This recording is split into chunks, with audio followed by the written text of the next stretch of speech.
There you go. Ooh. Tell us if you've got sound now. I might have forgotten to press a button.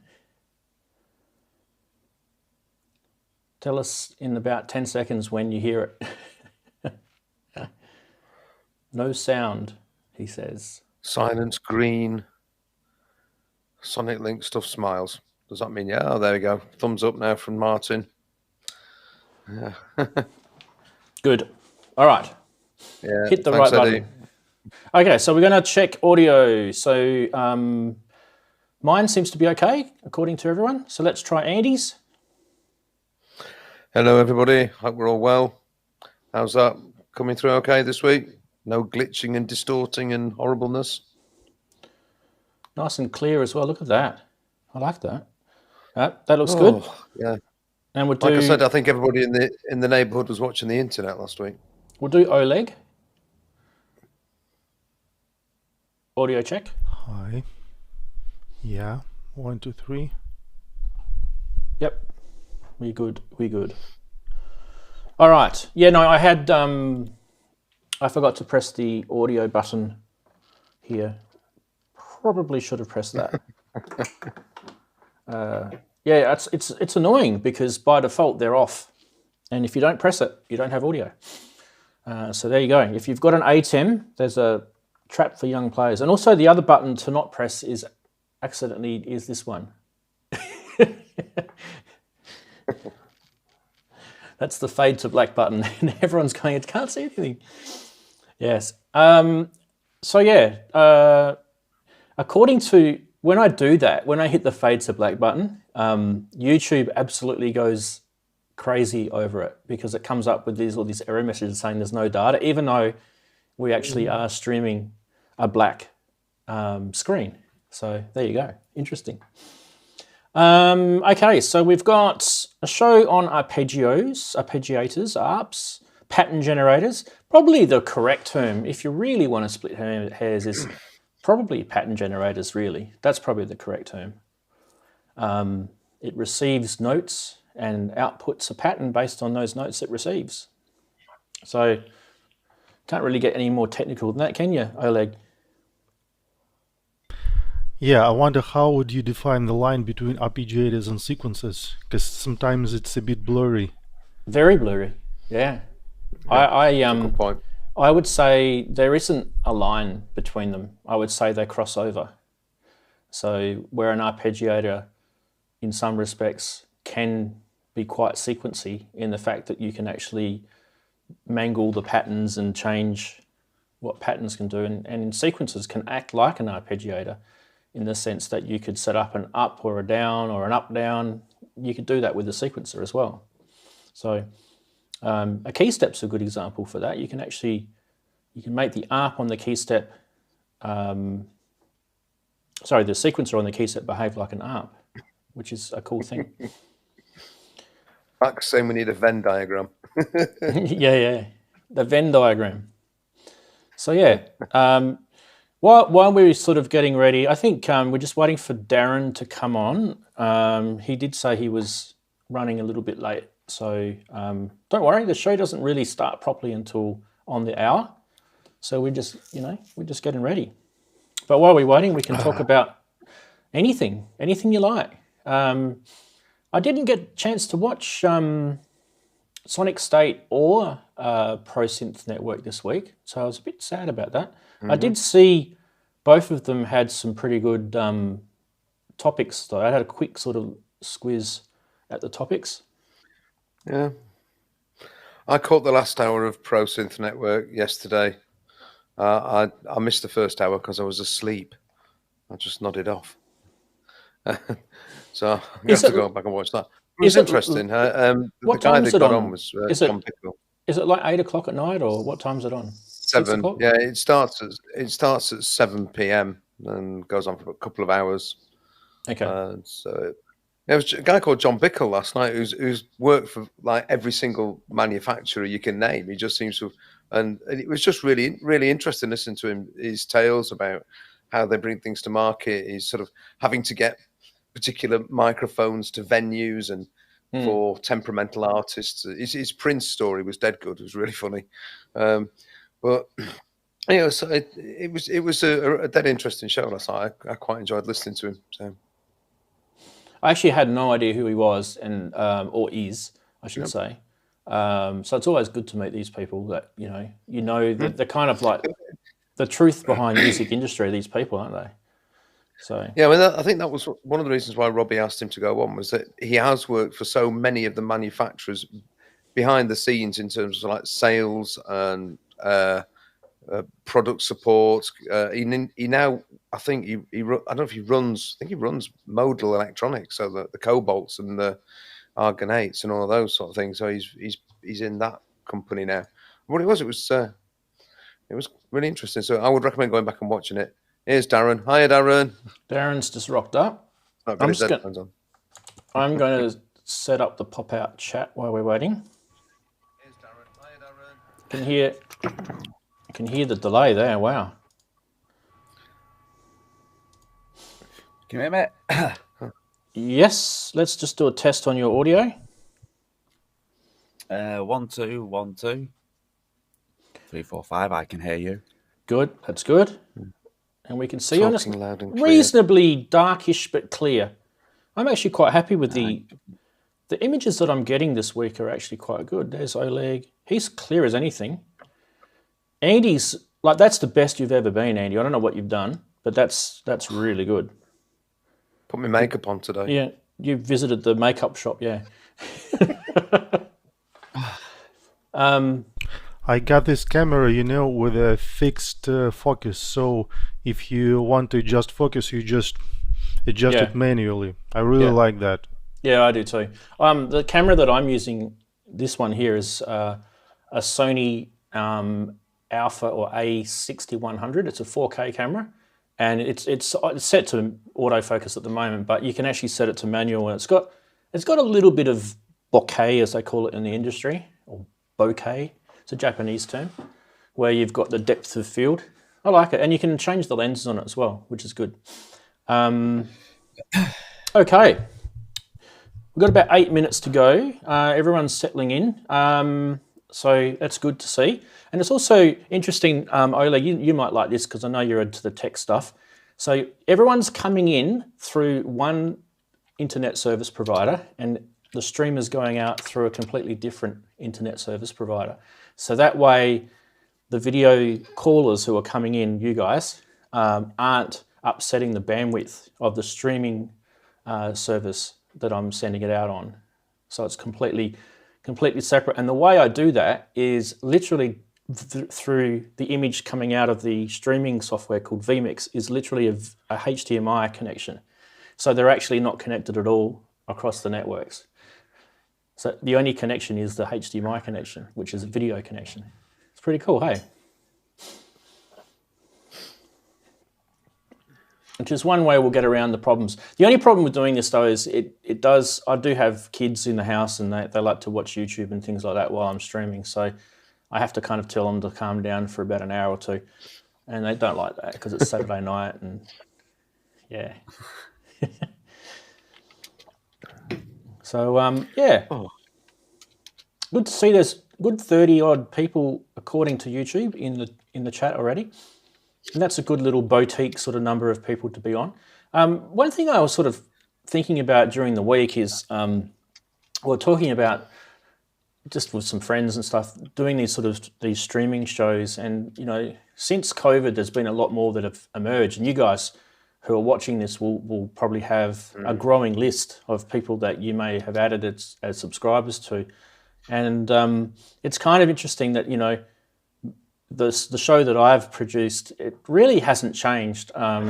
Probably for the better part of about 2 years, the format hasn't really changed that much. And the type of people that I have on here, I try to sort of make it, we do have some manufacturers and, those sort of guests every now and then, but I try to make it so that the people that we get on are more like end users like you guys, so that it's kind of really, we're on the same page. That's kind of the sort of feel I want you guys to have. So it's cool because it gives us a difference to, having, the rock star sort of guests and that, which the other shows can do. It'd be too hard for me to organise that because I actually don't really know anyone in that part of the world anyway. And those guys are much better at getting those people on.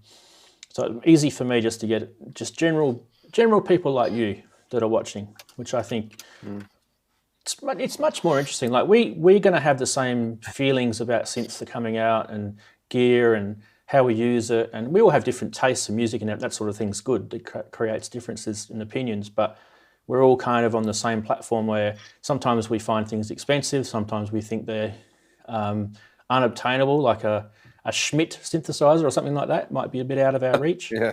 So, we kind of all come from the same sort of ilk where, I mean, we all probably have to support our music habits with our day job, right?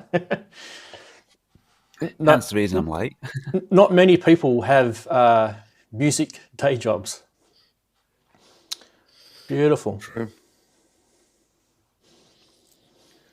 True. Now, Oleg, I know that you said to me you were going to be I think you're at home now, right? You said you may be working, but you've managed to get yourself home? Yeah, I was checking emails from time to time, and maybe I'll have to get back to work for a couple of hours after the show. Oh, okay. But yeah. Well, that anyway, just it's not really that bad sucks. because today I took time to solder half kind of two main boards, half complete for the BlueARP, because I'm kind of preparing units for the first, I hope, commercial batch. Yay! So yeah, these are main boards. Yay! We definitely are gonna be asking you about that when we start the show in a couple of minutes. So be prepared for on the spot, non-specific questions about what's happening with BlueARP and everything. I will be showing the BlueARP too. I think it is. Yeah, it's here. It is here. Mine is still running beautifully. Look at that. Isn't it a thing of beauty? It is beautiful. I've still got my little blue knob. I don't know if you can see my custom blue knob there. Yeah. Sorry, started already. Keeping it PG for Andy. Yeah, so I haven't got, just for you, Oleg, I haven't got anything majorly set up for today's show. Like I've got one pattern that I'll be playing out of it. So I'm not using any of the other instances just to sort of muck around with it. But it's really more just to sort of show people that, what products are out there hardware-wise. And obviously I can't plug everything in. I'd love to be able to plug all my arpeggiator-based synths and hardware things in and show you all. But you'd need like a day-long show. It would be crazy. And you'd need like a massive... Yeah, I know you've got this noodler. Would be cool if you share kind of your experience with both and compare them. There's the noodler there. Hey. It's upside down. There you go. Upside down, everyone, all the electrons are going to fall out. Hey! So the noodler is connected via the MRCC, because actually when Conductive Labs built, I'm just keeping it on the time because we're going to start in a sec, but when Conductive Labs built the MRCC, one of the things that they built into this as a bonus is that if you connect something up via the USB, A, it powers it, and B, it has 4 virtual inputs with it. And as you guys may know, the noodler is actually a 4-part arpeggiator, basically. So you can actually assign each of those virtual inputs to different outputs on the MRCC, which is something that we can play around with if we want to. I'll need to plug stuff in here though. All right. 2 minutes to go, according to my clock. 1 minute to go, it's just changed. So should we start early? I reckon we should. People get annoyed if I do, but I don't care. Which button do I press? I press this one. Here we go. Start button.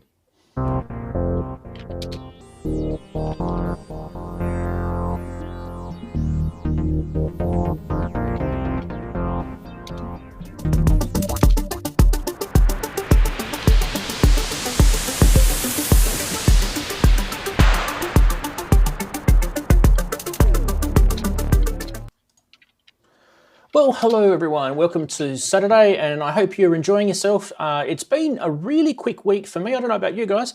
These shows, they just come around really quick, and I guess it's because there's a whole bunch of stuff happening also during the week, and you kind of you go from day to day, and you're watching all the cool sort of synth stuff on the YouTubes and that, and then before you know it, Saturday's arrived. So really good to have you. We've got a couple of guests here this week. I'll introduce them to you in a sec. If you're first to the channel, really big warm welcome to you. This particular show that we do every week, we tend to make a specific topic each week. We try to anyway. This week we're doing it on Arpeggiators, so hopefully you will enjoy that. And we'll try and sort of give the ability for you to ask questions and things like that. So it's an interactive show. We'll bring the chatties in, the live YouTube chatties in, that is. But before we do that, we're going to say good day to everybody who's joined us on the video call side. We'll start with Darren. Big hello to you, Darren. How's your week been? Hello. Yeah, it's been okay. Just got in time, so I've not had time to do anything. Been busy really. Not in the studio, just working. So yeah, like I said, I just got in just in time for the show. You're allowed to do that. So it's not. I won't say it's gone quick for me, because when you're working and not doing things you like to do, then it seems to go slow. Yeah, that's a good point. Fantastic. Well, you've got some stuff hopefully prepared, maybe for the show. Maybe not. I don't know. No, I haven't had time to put anything in. I can always plug something in, but my hardware ARP sequence or everything, mostly I use it from the computer. So anyway, we won't talk about that because you're going to continue that with the show. So all right, we'll go to Oleg next. Big hello to you, Oleg. Thanks for joining us. Hi, happy to be here. It's an exciting topic today, especially for me. Yeah. Now, for those who don't know, Oleg is actually the manufacturer and developer of the BlueARP. Well, originally it was the VST, which he provided beautifully for free for the whole world, and everybody loves it. And then one day he got this great idea to actually make a hardware version of it. And we're going to talk and show a little bit about that if you haven't seen that already, so that's good. And also we'll pick his brains. So Oleg, have you got any news regarding the BlueARP? Is that going to start being available for the general public to buy now? I hope it will in a few months. What I did, I kind of find a partner here who will sell them. Kind of, he has a company. I mean, it will be legally clean because I'm an individual. It's kind of not strictly legal for me to sell them kind of in substantial quantities. So I found the selling partner, and what I'm doing right now, I'm kind of hand manufacturing a few units for the first commercial batch, I hope. So today, like, I soldered a couple of the main boards. So this is basically half soldered main board for the BlueARP. Sorry, this is the top side. Yeah, exciting. And so are they gonna be the same as what I've got, the model I've got? I'll just quickly show my model. Is there any changes to the hardware, or is it pretty much the same? Yeah, pretty much the same. The main thing I did, I tried to kind of move away from the 3D printed parts and use kind of the standoffs for the LEDs, this kind of stuff. You know, like when I was soldering that myself, one of the reasons was to kind of detect all the pitfalls, like all the inefficiencies of the design. So I'm tweaking the design here and there, and to make it kind of more manufacturing friendly. And then I'm hoping to outsource this manufacturing to other local guys here who will do this for me. I don't have the agreement yet, but that's my plan. If there will be kind of need to manufacture like 10 units per month, this will be for sure. Because well, myself, I think I can manufacture hand solder like 1 or 2 units per month. It will, if it will be more, then certainly there will be need to outsource the manufacturing. Yeah. Some challenges, definitely some challenges. All right. We'll come back to you a bit later, and we'll talk some more about the BlueARP and where you've been with it. Let's go across to Andy now. Andy, how's your week been? Thanks for joining the show again.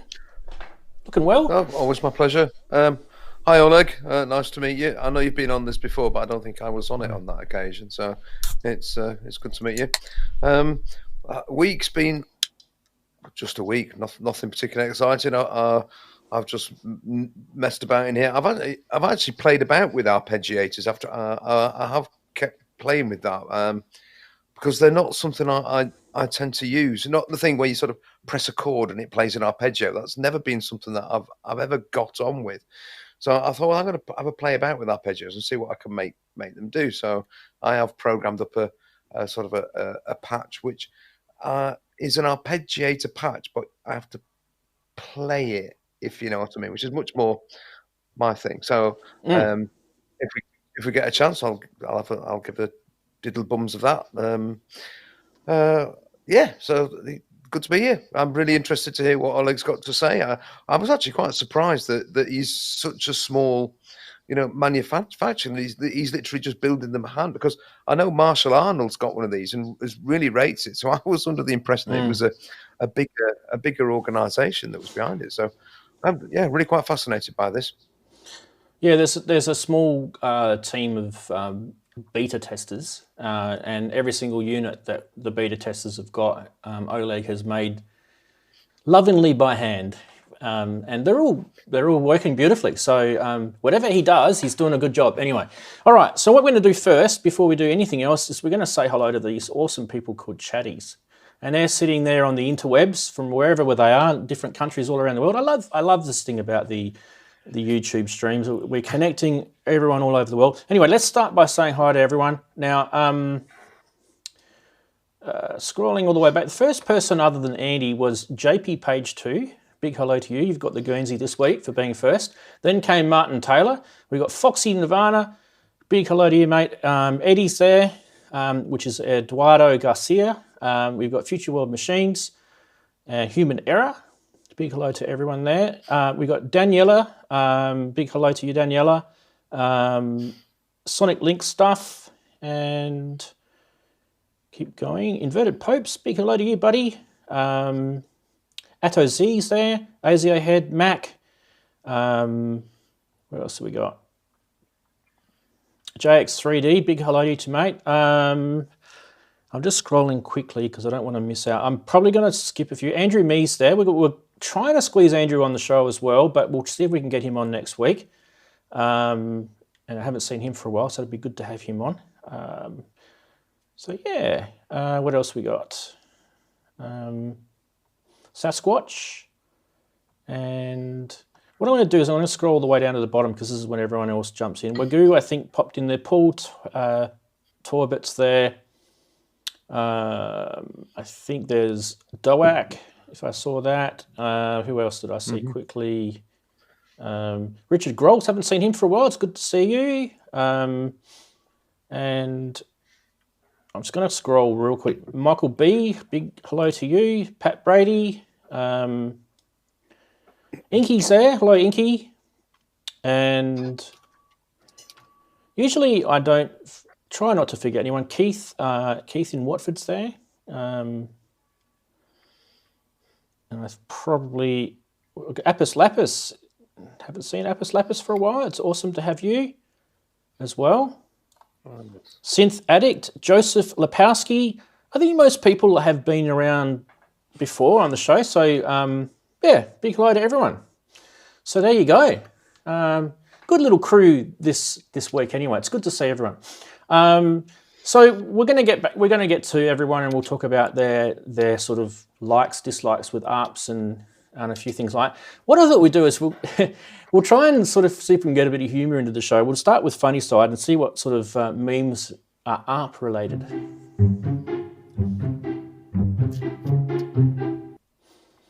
Yes, I did do some ARP related memes, and so we're going to try these out. First one we're going to try is this one. This one comes from Ken Flux with it Pierce. Complains that using an arpeggiator is cheating, but uses a drum machine in his songs. That's a good one. Thanks to Ken. He probably won't even remember doing that. It was a few years ago he did that one. Okay, beautiful. Next one is arpeggiator latch doesn't make you a musician. Oh, that's not fair. This one's a bit hard to see, so I'll kind of read it to you. Let me just grab it via my computer here. Okay, so Madonna uses ARP bass lines like a version, and then Talking Heads ARP all over the song as though it's once in a lifetime opportunity. And then Cyndi Lauper ARPs her verses all through the night. Then Duran Duran ARPs the verses and chorus as it will save a prayer. And Alan Parsons says, hold my beer, and joins the ARP games people play by having a single ARP play the same chord for the entire duration of the song. They're quite good. That was a good one. Someone spent some time on that. Oh yeah, and just because they were all ARP-related memes, I thought, well, we've got to squeeze a normal meme in here for this week, and I thought you guys would enjoy this one. I'm going to DIY my modular and save megabucks. Hey, how's that working out for us? I've not jumped down that one yet. I nearly pressed buy on a kit this week, and I didn't. I think I better learn how to solder before I actually buy a kit. Yeah, and then everyone works out once they start DIYing, they have to buy all the soldering irons and the tools, and you might as well just buy the module. Oh dear. Well, we'll see what happens. Now, in terms of news, we're going to skip news this week because I just didn't think there was anything. I don't know. You guys, if you've got something in chat that you want us to bring up, we can squeeze it in a bit later. But I just didn't think there was really anything worthy to show. There was a few things that I saw come out, and a lot of it was Eurorack stuff. And I thought, well, we kind of show a lot of Eurorack stuff on the show as it is anyway. So what we'll do is we'll wait for something a little bit more meaty to come on, and then we'll show that. A lot of software stuff as well, so not really anything of interest. Okay, now next segment we've got. Can I share some news? Is that all right, Rans? Do you remember me mentioning that I thought I got a fault with my Behringer D, and that the filter envelope didn't trigger?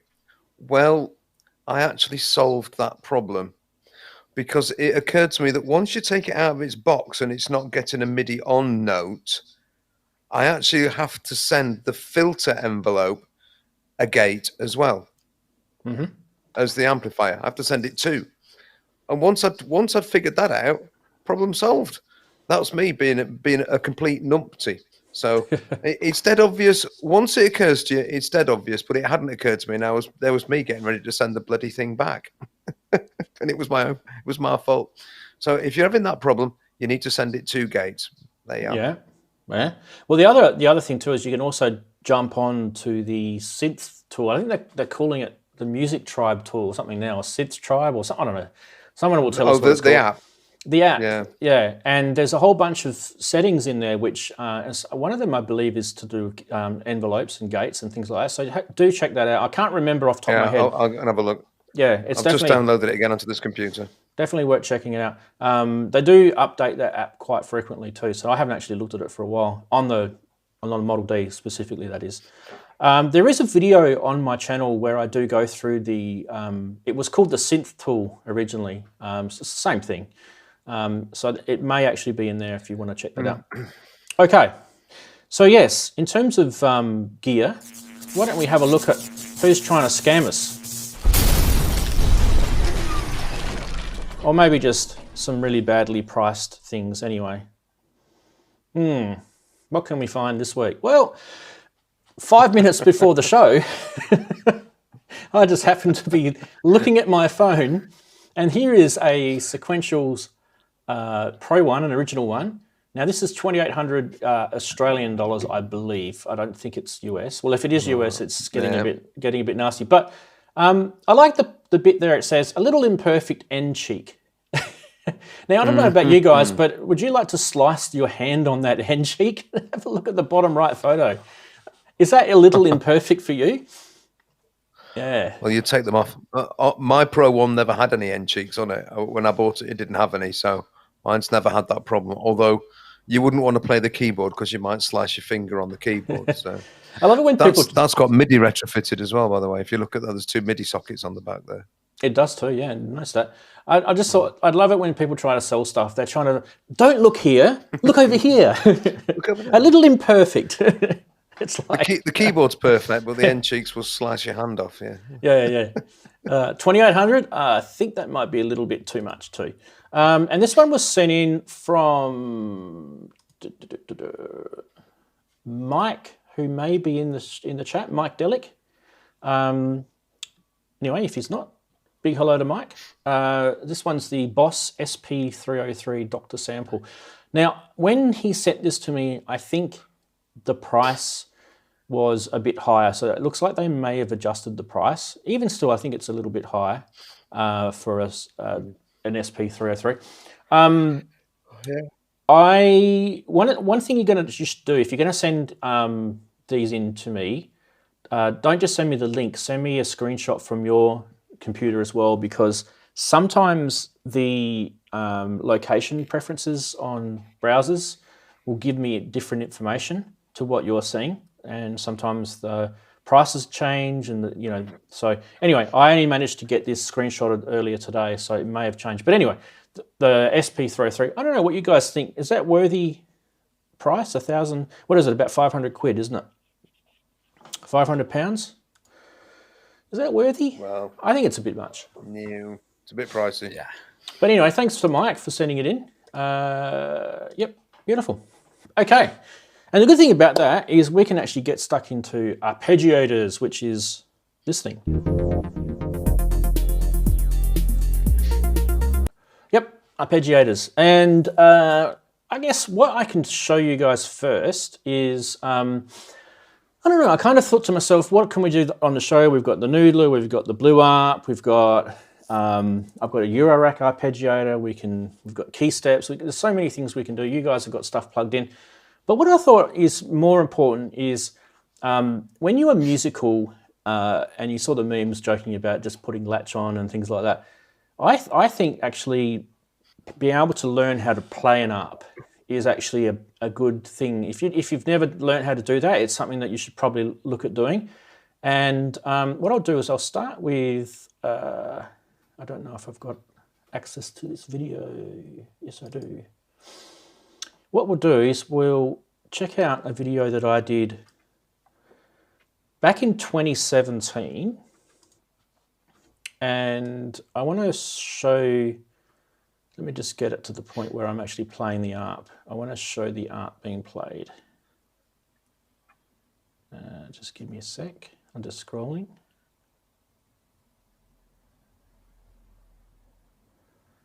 Okay. No, this is not the right video, sorry. I should have prepared this earlier. All right. This is not the right video. Why am I doing this? Here we go. Essential viewing for people. Okay, here we go. All right, so we get to about, I think it's about here. Okay, here we go. We want your kids, their names, their school, your pets, your pics, your favorite hits. We want your movies, TV, your downloads, the truth, and when you like.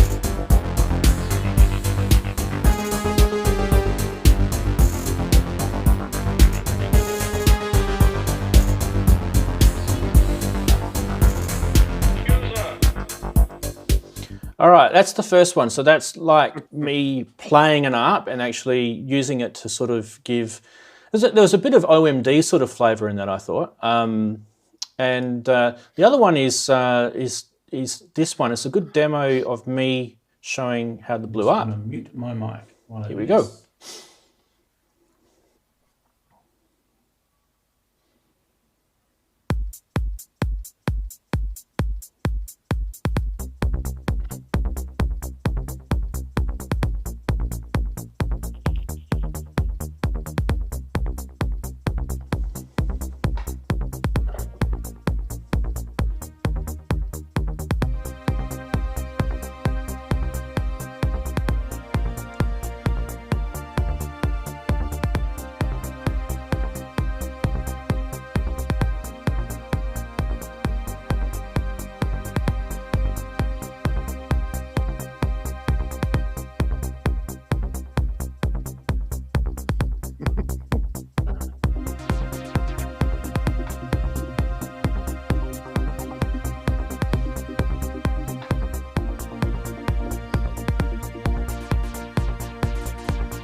So there's actually 2 ARPs playing at once there, and there's about to be 3. Here we go.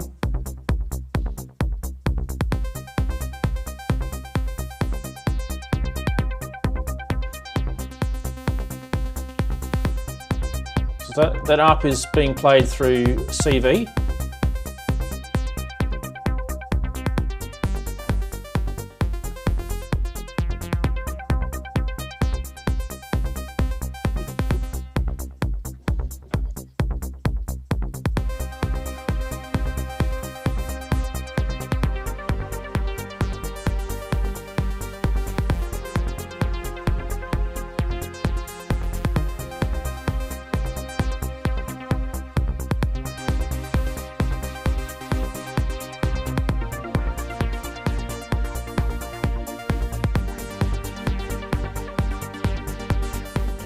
Anyway, so you can see with that one, the last one, it was all done live. There was no sequencing or anything involved in that. That was the a lot of the things that I was doing on the MPC was just triggering muted MIDI channels so that the BlueARP could I could turn because one of the things you can't really do yet on the BlueARP is you can't really mute things. So I was using the MIDI channels to mute, and that way I was able to turn off parts and segments of it. And I guess the other thing to note too was I was actually playing an ARP again there, but at the same time I was also transposing it, so you saw the different chord progression changes. So being able to sort of have a note as a bass line, and that was also an arpeggiated pattern bass line, and also having chords over the top which weren't arpeggiated, they were just normal chords, but then using the same chord I was sending another instant as an arpeggiated CV control voltage ARP.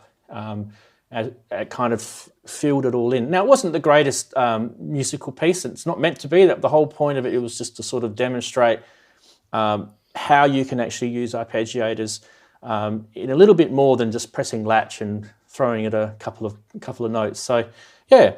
What do you guys think of that? Starting off the show with arpeggiators. Well, I like the. I have to be honest. The first one was great. I didn't get the OMD reference though. I thought it sounded much more like Frontline Assembly or Front 242 or one of those sort of 80s in sort of industrial sort of sounding things. I thought it was great. Really enjoyed that track. Yeah, OMD were quite well known to actually play arpeggiators in some of their tracks. So that was the reference there. They actually, they would have patterns and they would transpose those patterns or play them in concerts. So yeah, just a lot of artists do. But yeah, that one kind of sounded OMD. Anyway, Oleg, let's go to you now. So we're going to talk about a little bit. This is not the BlueARP show, but because we've got you, we might as well pick your brains. One of the things the BlueARP is probably, let's call it an arpeggiator on steroids, because it's multiple instances of arpeggiators. That's the first thing. And the ability for that, as you saw in that second video, the ability for you to take MIDI notes in and transpose across all those instances is pretty powerful. Tell everyone just briefly what your sort of goal with the product was originally, and how the arpeggiators kind of got into that, if that makes sense. Well, when I'm started to develop this plugin in around 2011, basically my workflow was that I had an arranger keyboard, I had some groove boxes, I had Novation Nova that I'm still having, and there were arpeggiators built into the synthesizers.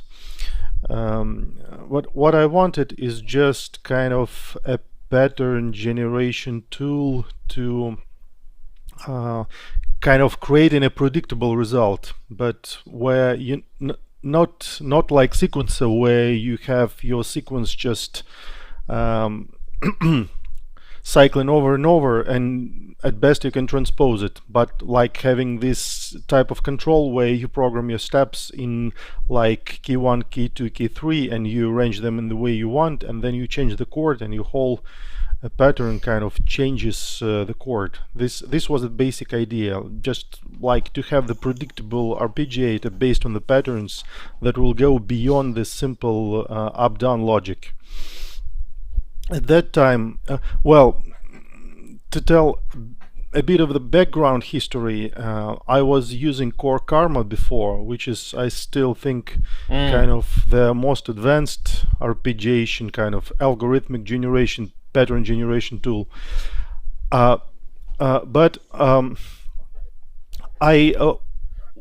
after kind of a couple of years using this Korg Karma, I noticed that I'm just using, if you remember this GE, how they call it, generated effect or something, I used just the very basic one, which is pretty close to the pattern arpeggiator. So I like Karma, it's great, but it was way too complicated for me.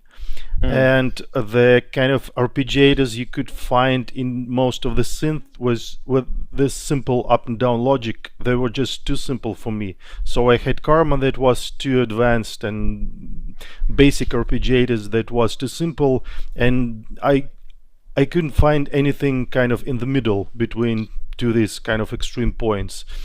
So I decided to create something myself. Yeah.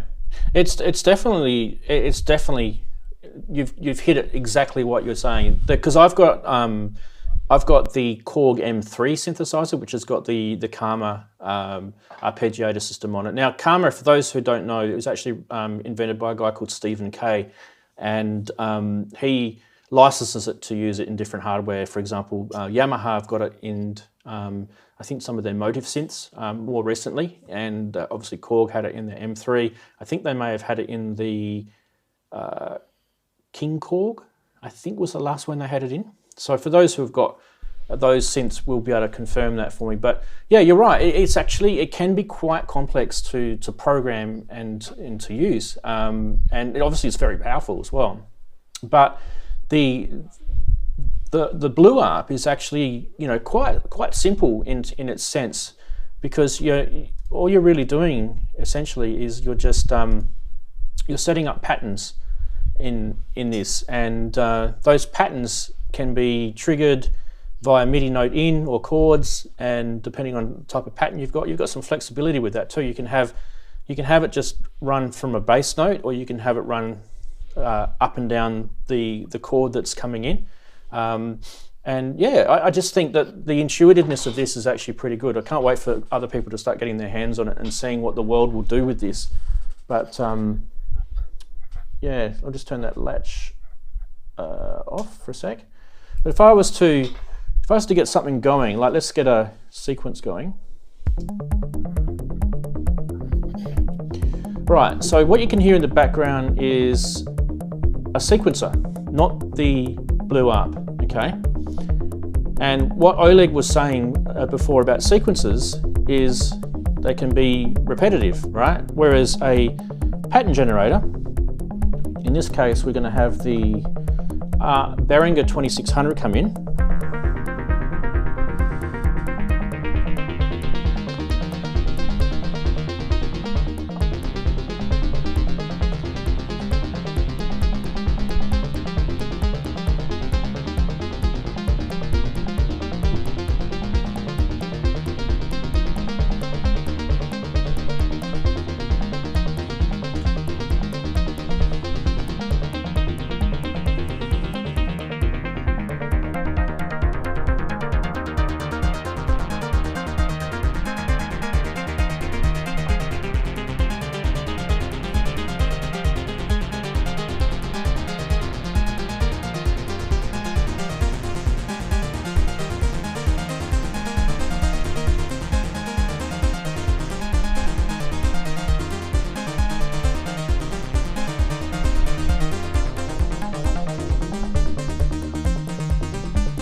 There you go. That's a bit of an idea of how BlueARP works in real life. That was live. So the whole sort of idea there was that if we were looking at a sequencer before, and this is not to poo-poo on sequencers by any imagination. So I was showing the IntelliJaw Metropolis before, so I was playing that. So you can see that running there. And basically that's the steps, they're all the notes of the steps. And really all I can do with that is I'm either programming the notes in or I can change them on the fly. This is a bit more musical than probably most sequences, but it is pretty static. You can actually, you can take a auxiliary CV input and you can transpose it and things like that. But what Oleg is saying is with arpeggiators, they become a little bit more, sort of life in them, in the fact that you can actually sort of manipulate them with the MIDI notes that are coming in. And with the BlueARP, one of the cool things about the BlueARP is that it's got multiple instances of arpeggiators or pattern generators in it. And those pattern generators can do a whole bunch of stuff, not just the basic up, down, up and down, that sort of basic ARP stuff. It can do a whole bunch of other stuff, like you can have rests, you can have octaves and all sorts of, the whole bunch of settings in there. We won't go into it because that's a different video and a different day to do that. But each instant can be sending out ARPs to a whole bunch of different MIDIs. You can use CV on it as well. So yeah, it's pretty good. Now his channel is somewhere where you can go and check it out. Now what I'm going to do is I'm going to link his channel into the chat. I want you to bookmark it and go and have a look at it later. He's got a lot better demonstrations of how the BlueARP is than what I can ever show, because I'm just not very good at demonstration. So there's the link to his channel in the chat. Just quickly show that there. Hopefully that shows up. I'll just paste it again. There you go. Beautiful. Right. Now, so Oleg, just before we sort of get on to other things ARP related, when I'm just doing basic stuff like that, it really is quite simple what I was doing, and that's kind of one of your goals, wasn't it? To be able to make something musical, but from a simple point of view. You sort of use that example with the Karma being too complex.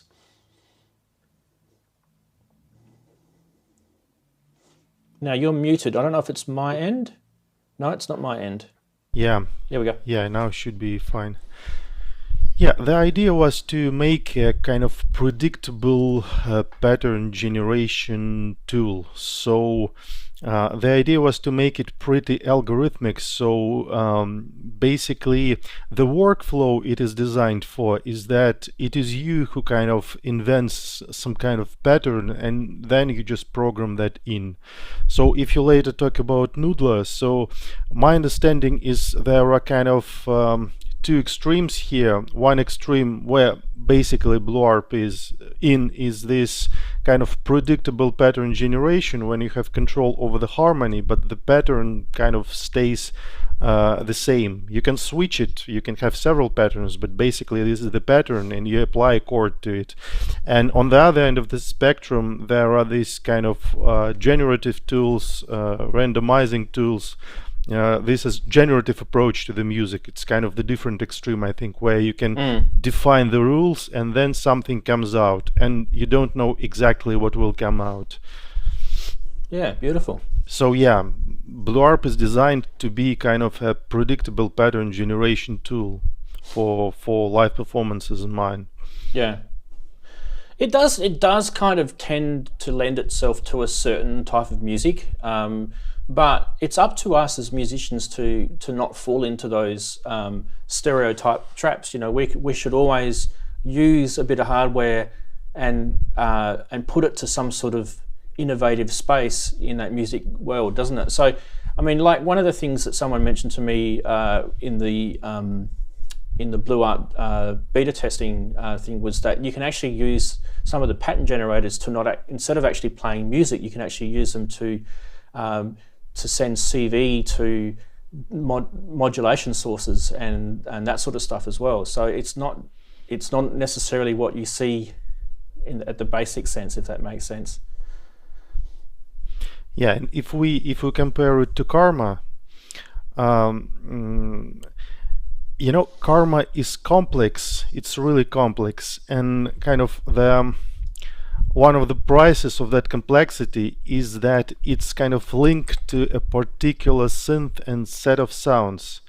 I think this is the reason why Stephen K didn't release kind of a pure Karma module. He always embeds his technology in a certain synthesizers like Korgs and Yamahas, because in some of these generated effects, they're complex and they're tailored to drive a specific instrument like the saxophone or a piano.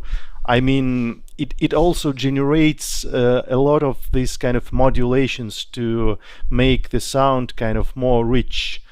And the BlueARP, it's in more simple domain. It just generates notes and patterns, and so yeah, it doesn't have such expressive abilities as the Karma technology because it's simpler.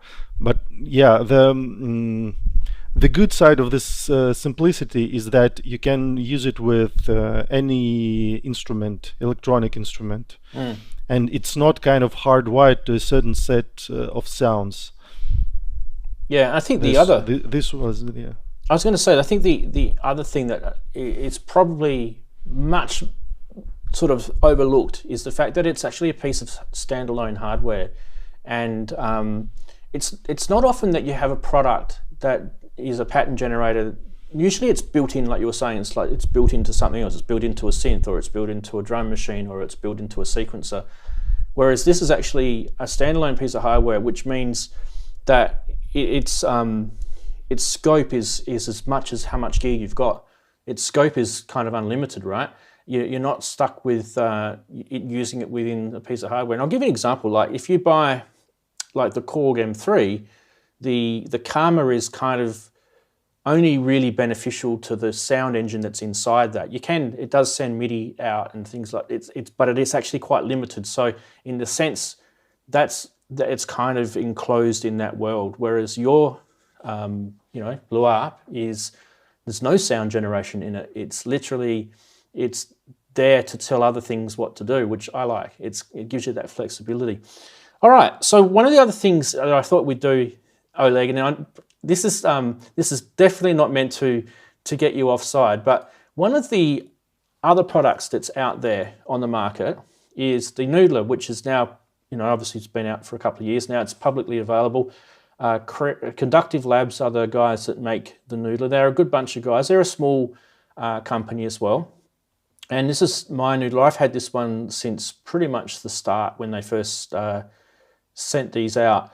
But this is not the same as the BlueARP. I want to kind of make this point. Okay, the similarities are that they're both pattern generators, and probably the way you use this is where the whole difference will fall apart. So this system it's a 4-part pattern generator, and it bases itself on 2 motives, a pad and a drone. And really what you use those for is really up to you. I mean, it just doesn't have to be a pad sound and a drone sound. You could send the pad to a short attack and release type synth if you wanted to. It doesn't really matter, but that basically it just means it's 4 parts. But how it uses the motives and the drones and the pads is actually where there's some differences. So you can't actually, for example, you can't have the same motive features in the pad and the drone.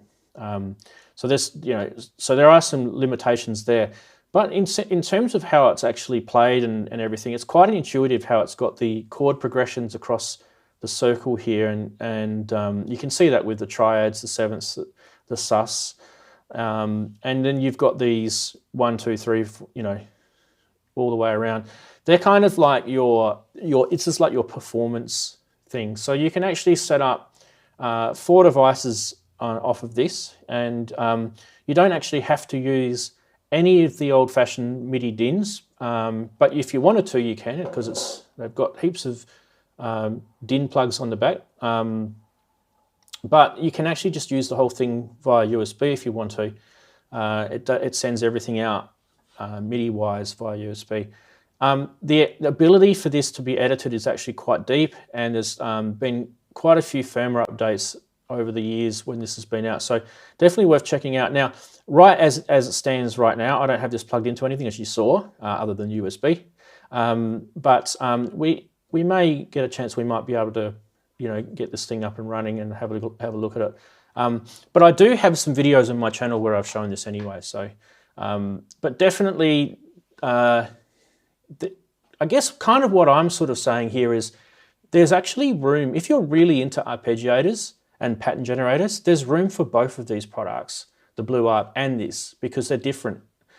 They don't really do a lot of treading on each other's toes, if that makes sense. I find that the musical sort of ability with the noodler is kind of progressive, that sort of chord progression and note progression. It's sort of based on that type of way of playing, which is actually really good because it can teach you things if you're not really, well rehearsed in that sort of side of the music. And I think the BlueARP is more open to setting up a bit more flexible. It's definitely got more. It's got more features in that sense where you can create your own patterns, and you can do that in the noodler as well. But it's literally step by step. You can create patterns, and it's kind of more open in that sense. So yeah, I just thought I'd sort of show you. Yeah. May I ask you a question about noodler? I don't have one myself, but certainly I watched the demonstration videos and read the information about it. And the kind of the understanding I got from this is that noodler is more like into the generative music type of thing, and the happy accident and kind of the algorithmic generation something. Is it correct, or how can you define this approach in noodler? Yeah, you kind of have these kind of. It's probably a bit hard to see with the camera the way it is, but it'll probably start going out of focus in a sec. But you have these kind of little triangles up the top here, and they, depending on how you adjust it, they can be moved around with these encoders, right? Now, the encoders do different things. It actually tells you what they do along here. All of that can be done on the fly whilst you're actually sending notes into this and generating notes out of it, sort of thing. So a lot of that can be done. Like you said, it's kind of it is generative, and it is kind of like that's what they called it, the noodler. It's kind of like you're noodling around with your synths and generating patterns and generating notes and that sort of stuff. So yeah, that is kind of it's kind of like you said, it's like a happy accident, but it's kind of more to sort of be a little bit more chaotic in your sort of setup. And that's why I said before that if you've got a BlueARP and you've got a noodler, they're both going to complement your setup. It's not going to be, do I need one or the other? The only similarity really is that they both generate patterns, and that's really kind of, that's being very, very, very basic in your thinking. So in terms of what do I use more at the moment, I'm using the BlueARP a lot more, only because I've been helping out with the beta testing on it, but also it probably fits I think Oleg and I think similarly in terms of the way I would use a pattern generator. I think it kind of fits that. It's a little bit more, you can set it up to work with your sequences, and you can set it up to work with the way you play. It's a bit more sort of, controlled, if that makes sense. If you want to create sort of like a song, you can actually set your BlueARP to have, what's it called, Oleg? Where you can actually set instances in different sections. Sorry, I just forgot the name of the thing that you. There are chains, meta chains, like performance. That's it, the chains, yeah. So you can set up chains with it, and meta chains, and all of that can be triggered whilst you're playing So it's pretty intuitive that way. Let me just, before we go into any further, let me just catch up on a couple of super chats which have come through. I think Human Error was the first to whack a big 5-pounder on. Thank you very much for have a tinny on me, mate. I definitely will, buddy. Thanks for that. And then the last one that came in was Daniela. Popped a €5 in, have 2 or 3 specific questions to Oleg later. So whenever you're ready, Daniela, please send your question through. I think she already has, actually. Here we go. Number 1 is, do you and Ramsey allow that I use parts of this stream in another video content or mine for discussion? Yep, you can use it, no problem at all. And ask your second question when you're ready. I do not have a problem with that. Beautiful. All right. Okay, what I thought we'd do next is, Andy, do you want to do your little ARP demonstration that you had ready? Are you ready kind of to do that? Oh yeah, by do the I way, and I am have I? a question to Andy, if I'm... Yeah, fire away, Oleg. Yeah. Sorry, yeah. I wanted to ask you a question. Before you told, if I'm correct, that you have this supernova and you have kind of love-hate attitude to it. Yeah, so I have Nova as well, and I want to hear your opinion on the arpeggiator inside this supernova. Do you use it? What can you tell about it? Right. Okay. That's the mean question. Right. To be honest with you, like I said right at the start, I don't really use arpeggiators as such. I mean, the immediate arpeggiator where you switch it on and go play a chord and it plays the arpeggios, I've never used it. You can go much deeper, and I did create a much more complex multi-patch on here with numerous instances for a track which we did years and years ago in a band that I was in, where we actually originally used to use the sequencer of the Pro 1s, just using 16-step sequencers. So I recreated those in the arpeggiator in here. And to be honest with you, it was a real faff. I just thought, this is so much like hard work. I've never bothered since. So I'm not particularly an expert on how the arpeggiator in here works on that level where you can actually determine what's happening on each step of the arpeggiator. Because I think you can set it to like 64, and on the multi you can have that 8 different instances of it, and it's actually really deep. But trying to get to it is just, well, I'm afraid my little brain can't cope with all of that, so I've never really bothered since I tried that first one. I mean, it worked at the time, and we got there in the end, but it was such hard work that I thought, I'm not doing that. So now I've never really set up arpeggiator tracks. So for this show, I just thought, well, I'm going to try this, but I've never got on with setting up an arpeggiator, playing a chord, letting it run, playing another chord, letting it run. So this time I thought I will try something where I actually play alongside the arpeggiator playing, if you get me, so that it's much more of a performance thing. This is probably much more like what Ramsey was talking about with OMD triggering and transposing patterns in some senses, really. Should I try and give it a go now? Should I do that? Yes, please. That sounds good. Right, just give us a second, and you have to let me actually before can you hear this coming through? Yes. Right, okay. Oh, sorry, just clonked the mic. Sorry, Mike.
Very nice. Andy can't hear us just yet. We're all saying it's very That come nice. through all right. Yeah, it's really, really thank good. you. Very, very good. Very good. Paul Tubbs said tomato. Oh, I suppose, yes, I can hear that. Thanks, Darren. Yeah, a little bit of tomato. Yeah, actually, I'd never thought of it, but I know exactly what you mean about the tomato bit there now. Yeah, Yeah. nice analogy. Yeah, probably a little bit, yeah. But Andy, once again, that's playing an ARP. So, that's actually... It is, yeah. It is, and it's something I've never really, really messed about with before until you put that topic up. Yeah, and it actually can be quite musical, when you think about it. Like we were saying at the start, just putting a chord in without changing that chord and then putting on latch, that's kind of how most people would think of ARPs. But that's actually really not... That's the basic thing you can do with an ARP, but that's really not the cool part about it. So what you showed is actually what we were talking about before, which is really good. Everyone in the chat room is saying excellent. So they're saying, everybody. I Ace, appreciate that. groovy, nice skills, Andy from Wagyu. The tomato comment. Thanks, Wax. Yeah, very nice. Mr. Brooks from Inverted Popes. Yeah. Cheers, Job. Now, Oleg, Daniela asked another question whilst we were there. The question is, the second question was, BlueARP is perfect tool under special conditions for producing Dolby Atmos movie sounds. I think she's asking it, is it a tool for that? I'm not really sure. Maybe you could answer that. For movie sounds, I don't know exactly which kind of sounds we're talking about.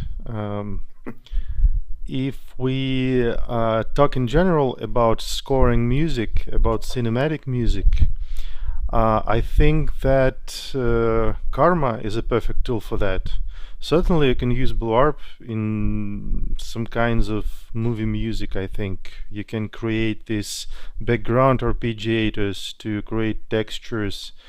But yeah, in general, when I had this Korg Karma, the original one, and I was playing different presets of it, a lot of them were really cinematic. So I think if you're into making cinematic music, it's better to check Korg Karma. I'm not sure about the M3, but at least the original red Korg Karma that I had, it was really good for that, I think. I think she went on to say, just while I've got you there, one condition is to exclude sinus-generated sounds. Overtones work better as object in the room, and second, with 3 trackballs, the moving sound is not natural, better as a BlueARP module. So she might be talking about maybe she's used your BlueARP software. So yeah. Yeah. Well, I think it's you can find place for BlueARP, certainly, I think, in this kind of music production. Well, anyway, Daniela can approach you directly, Oleg, so if she needs to sort of go further with that, she can pick your brains, I guess. So there will be a link. I'll just get his YouTube channel link in again, give him another plug. There you go. You can contact him via his YouTube channel. It's the best way to get hold of him. All right. Also, if you want to, you can join our Discord group, because he's also in there, because he's a cool guy. He likes to be in places that are cool. Like, there's the Discord channel address. If you haven't got Discord, do get yourself Discord. It's free and it's fun, and it's what the cool kids do. How's that for an ad? And even, see, if you ever want to know if the cool kids use Discord, Darren doesn't use it. So that's how you know the cool kids use it. Let's just go to a close-up of Darren's disjointed face now. That's because I'm getting old. Don't swear, Darren. Now I'm going to pick your brains, Darren, because I know you like the the arpeggiator stuff. So tell us a little bit about your experience with arpeggiators and why you love them. Because I can't play like Andy, basically. That's a great answer. Simple as. Oh, That's the simple answer.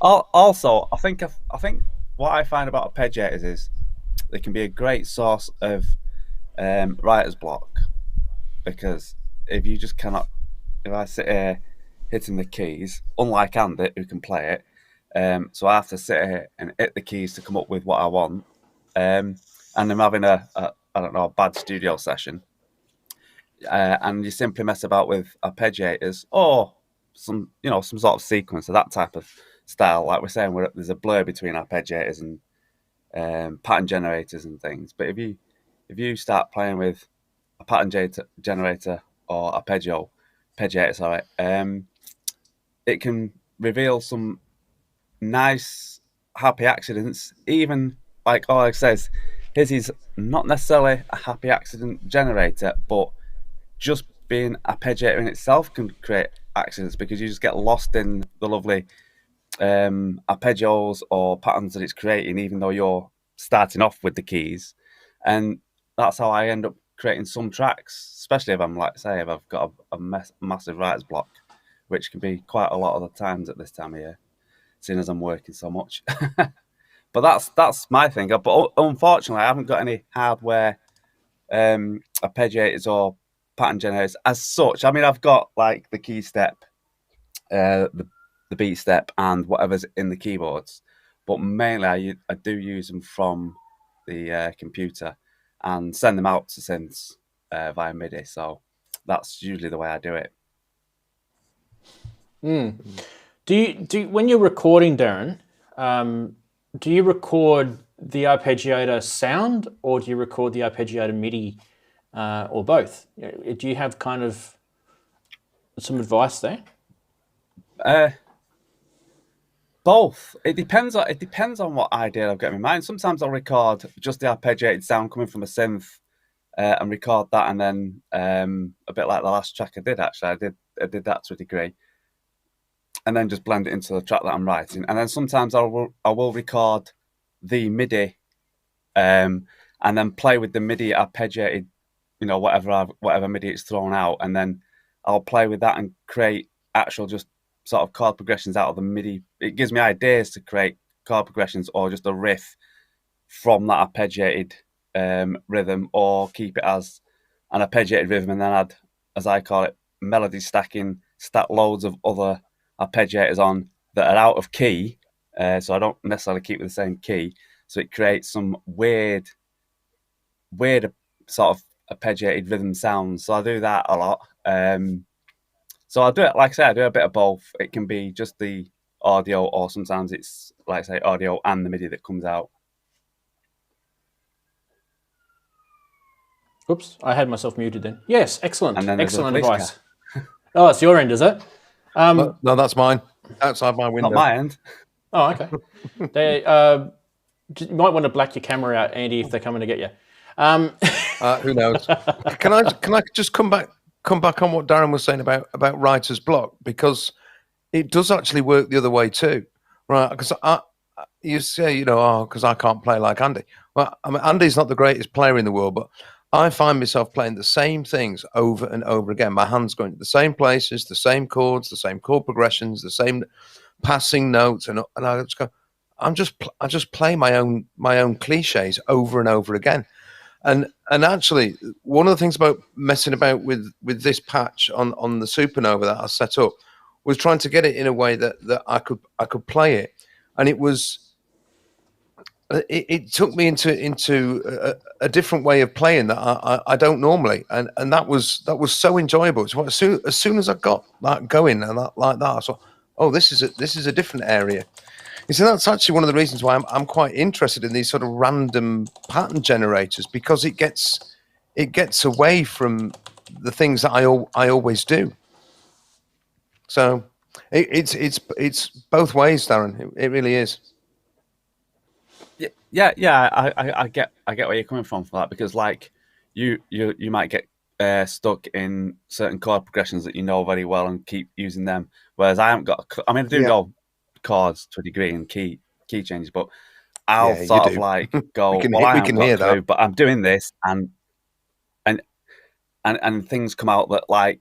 I wouldn't have put that in there because that's not the same sort of key, but it still works. Whereas you might not find that because you know what chord progressions go or what keys go in that you're playing.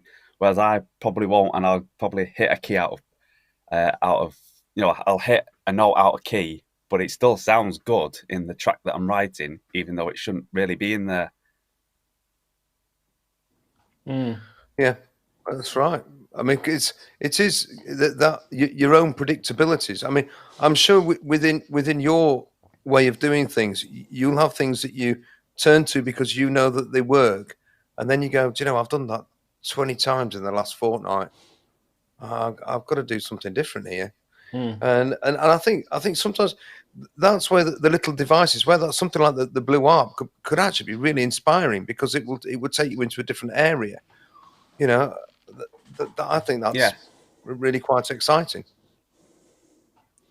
Yeah, and like I said before, some people forget to press to record MIDI as they record just the audio. It's just because it's easier to sort of remember to record audio, but record the MIDI as well because you can always send that MIDI to something else. The MIDI coming out, and the BlueARP sends MIDI, and sometimes you go, Darren. Yeah, sometimes it's great to record the MIDI that you're getting out and then use that and pump that back into an arpeggiator or a different pattern sequencer, and then record the MIDI coming out of that, and so on, and just keep layering it up and see what comes out. And like I say, you get melodies that you don't expect or you would never even started from. So yeah, I always like to do things like that. Record all MIDI if because you never know what's going to come out and you never know what idea it's going to bring you. Yeah, and like you said, it's words. Happy accidents end up being, in your tracks. And you just think to yourself, well, I will definitely be using that in my track. I don't know how I did that, but thank God I pressed record. That's exactly... Let's hope I don't have to play it. That's how about 99% of my tracks come of fruition. Music skills are not my forte. Anyway, so it's good. All right, so where we're going to go next with Arpeggiators is, we should talk about what our favourite ones are. And I mean, obviously, we've been given BlueARP a nice plug today, and I think right now, I think a lot of people would be throwing cash at you, Oleg. I'm dead serious. So you need to get that product on the public market ASAP. Yeah, but anyway, what's available to you now, that is? What is your favourite arpeggiator? Chatties, put your favourite suggestion, and I'll start reading them out as they start popping in.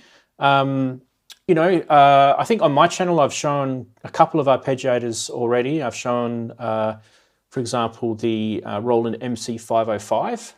It's got a pretty decent arpeggiator on that. And we talked about the Karma on the M3 and synths like that. Wigoo's saying Noodler. And Phoenix Ryzen is saying the Digitone's got a good arpeggiator on it. Very good. Very good. What else? Come on, tell us your favourite arpeggiator. Surely you guys are here to talk about arpeggiators. Do you know what? I'm just having a look around here, and I've got arpeggiators everywhere. Yeah. I hardly ever switch them on. I know that the Electro's got an arpeggiator where you can control it on this little XY pad, and I never got anything good out of that. It used to do me head in, but it's there. The SH, this is SH01A, but the SH101's got an arpeggiator in it. The Pro One, it's got an arpeggiator in it. Mm-hmm. I never used the arpeggiator. I only ever used the sort of step sequencer in it. And the arpeggiator is pretty basic. Yeah, it's pretty basic. The Volker FM's got an arpeggiator in it. I mean, Inky's got an interesting trick with the Volker FM. So, over here, Beat Step. Does the Beat Step Pro have an arpeggiator in it as well? I have no idea. Was it just a step sequencer? I can't remember. It does. It does in a recent firmware update. It does. Yeah. Oh, I've not done a recent one. I've got the Korg Micro Korg. That's got an ARP. I'm forever switching the bloody arpeggiator off on that because I turn around and play a sound and it suddenly goes wibble, wibble, wibble, wibble. No, stop it. I don't want that. So it's I'm surrounded by bleeding arpeggiators that I never switch on. Yeah.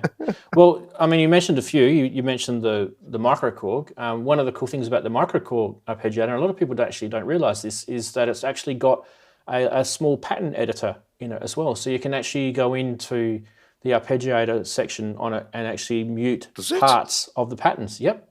And on top of that, it actually sends... Blimey, I've never done that. It actually sends the arpeggiated notes out through MIDI out as well. Not a lot of synths...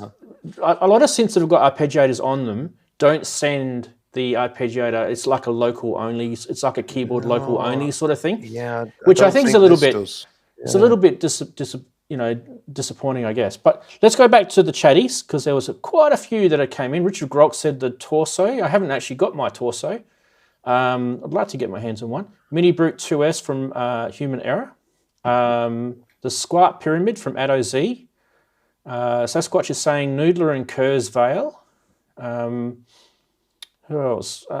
Sonic Link saying the SL Mark III and Moog Grandmother Ace. Synth Attic is saying, I like to play ARPs from my theory board to synths with ARPs so I can experiment with new or unusual chords by feel sound and still be in key. Interesting. The theory board. Not heard very of that phrase, interesting. just the theory board. Yeah.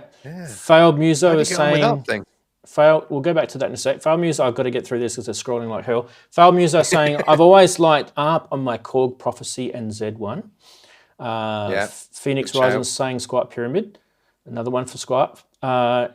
Andrew Me saying the BS2's got a nice ARP on it. Yeah, it's a bit basic, but it's not bad. Where else? Inky saying the MC505 and 307. Yep, we mentioned the 505 before. The Roland 307. 505 with D-Beam. Yeah, from Sonic Link. Cobalt 8 from Failed Muso, for Robbie saying Cobalt 8. I actually haven't got a Cobalt 8, so I do have an Argon 8. There is an ARP on that. It's not bad. I won't say it's my favourite, though. Dark Energy has one somewhere, also says Sensient. I don't know about that. What else we got? Dreadbox Typhon, considering picking one up. I don't know if that's got an ARP on it, though. Roland 184 Poly CV controller was my favourite arpeggiator years ago, says Dave James. Same as the Jupiter 4. Yeah, I love the arpeggiators in some of the early Roland stuff. The Jupiter 4 has a cool one. In fact, Darren's got a nice little... Does your Juno have an arpeggiator on it, Darren? Oh, yes. Yeah. It certainly did. I had it on last week, I did. I think that's actually pretty similar. Never knock simple arpeggiators. Yeah, I think the Juno arpeggiator is very similar to the Jupiter 4, if I remember rightly. The one you've got, that is, Darren, your version of the Juno, the Juno 6. I don't want to miss out on the other ones that have come in quickly. Richard Tyrrell says, Orca lets you create procedural sequences. That's interesting. We'll have to ask him about that. The Mini Brute doesn't have an ARP. Okay, so DBS is saying the Mini Brute doesn't have an ARP. The Mini Brute 1 doesn't have an ARP. I think it's got a sequencer on it instead of an ARP. But you can actually change the firmware on the original Mini Brute to... There was a special edition Mini Brute that came out and it had the ARP on it. So check that out. Something that we could talk about later. Synthetic saying Digitone, Keystep 37, Minilog, Virus TI. ARPs on the Virus is really awesome. And the Emax 2 was something that was mentioned earlier. Yeah, Emax 2's got an interesting ARP on it. What else? SQ64 is from Mac. He's got the Korg. Nice.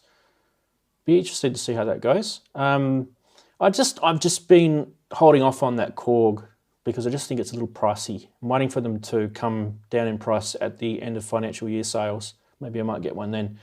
Axelsoft is saying ModX has 8 simultaneous ARPs. Yeah, I think ModX has the Karma system.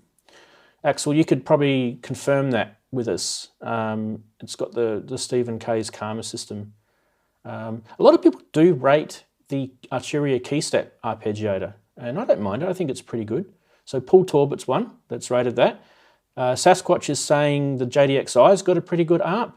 JP Page 2 saying the DeepMind 12 has a nice one. And I did a review on the DeepMind 12's arpeggiator. It's on my channel. So it definitely is up there with the ARPs. And they're just coming in thick and fast. So you can see there's a lot of arpeggiators out there. Okay, Sensien's just corrected me. So Juno 6 doesn't have the random mode in the JP4. Okay, cool. And that random mode is actually pretty cool.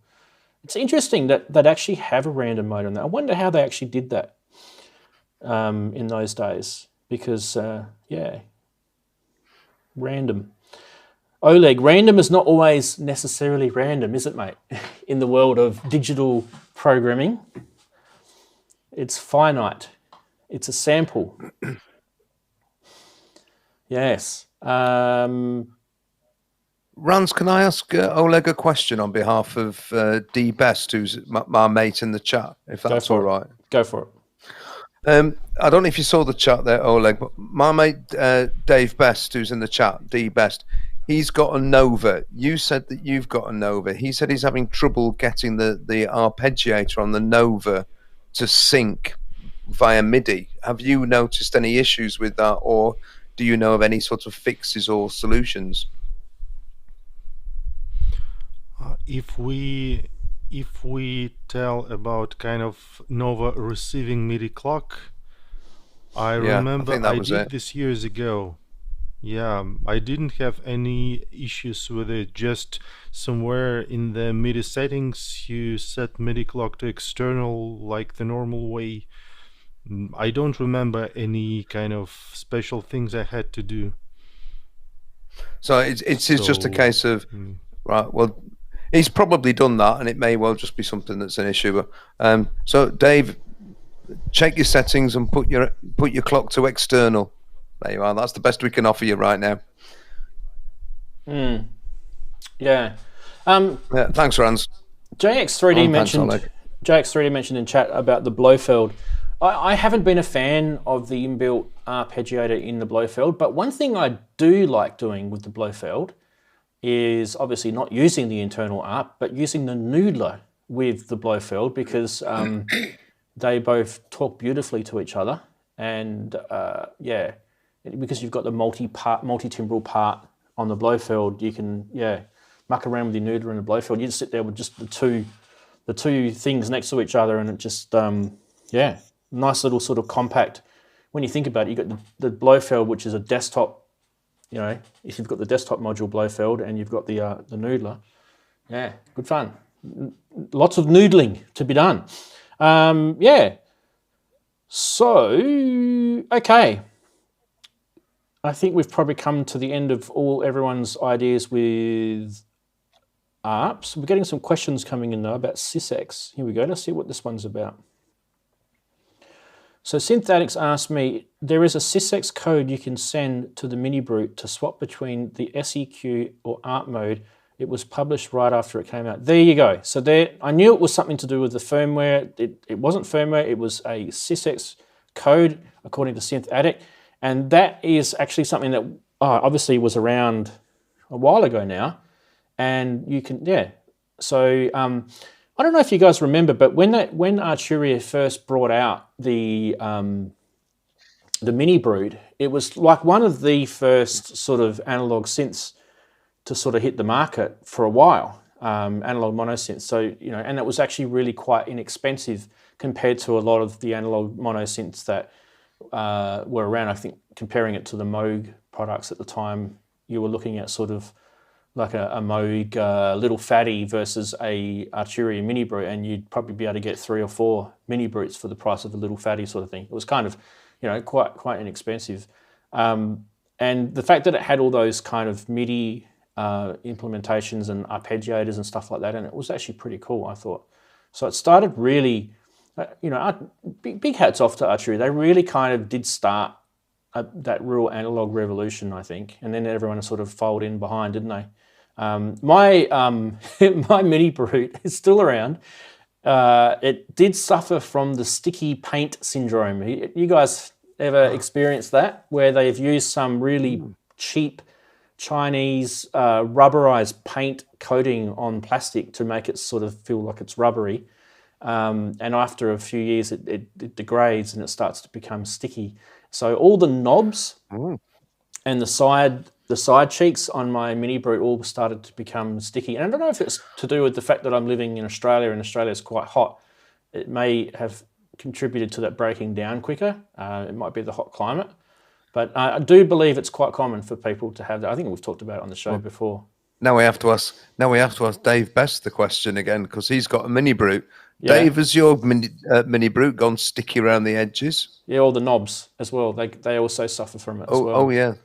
And there is a way to fix so it. it's not as hot. Not as hot. Yeah, he's already flirting with Andy. I've known Dave for years. There's no flirting that could be done now that hasn't already been done. Yeah. Synth Addict is saying his Mini Brute got sticky as well. There you go. So it's not just me. No, I've spoken to quite a few people about it. Dave says this is okay. Yeah, so it depends on how old your Mini Brute is too. They may have actually improved the paint that they use. I have one of the early models that came out. In fact, the model, I don't know, this is going back a while, but the very first batch of Mini Brutes that came out suffered from a keyboard problem, a physical keyboard problem, where the keyboards the actual keys would actually stick up because the plastic, there was like a plastic bridge. They were made very, very thin, and you only just had to play it a little bit harder than normal and it would just break under. So they ended up having to change the keyboard manufacturer. It was a whole bunch of recalls and warranty claims. They actually earned a little bit of bad rap for that. And mine actually did suffer from it, and I had to send it back and they replaced it with another one. So the one that I've got is not the original one that I originally got, because obviously it'd have the keyboard issue. So guys will probably remember that as well. Yeah, Micro Brute is Paul's mentioned the Micro Brute. It's actually got a sequencer on that as well, hasn't it? Micro Brute. Yeah. I wish it had an ARP, but obviously you can send MIDI into that, so it's not too bad. But it is. I use the Micro Brute in a lot of my tracks. It's a great synth. Nice metallic sort of sound to it. A real sort of sharp-edged, saw wave on that, which I like. Anyway, we have talked about ARPs. We've talked about synths and all that sort of cool stuff, and we've been streaming for an hour and 36 minutes, so we can do a few other things. What I was going to do quickly is, where am I at over here? Okay, so let's go back to here. All right.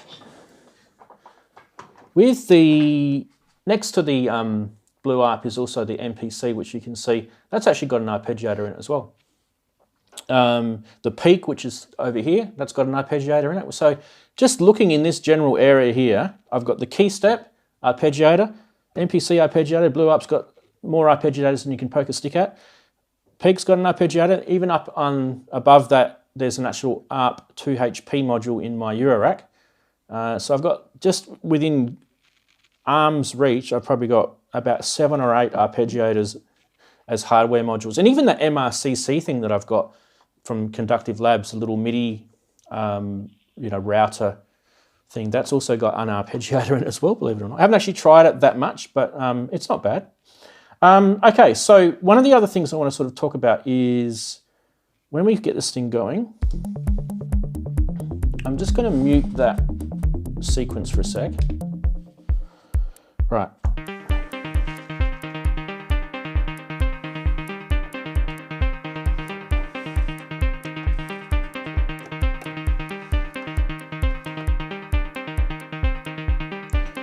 Right, we're going to latch this. You can actually change the patterns.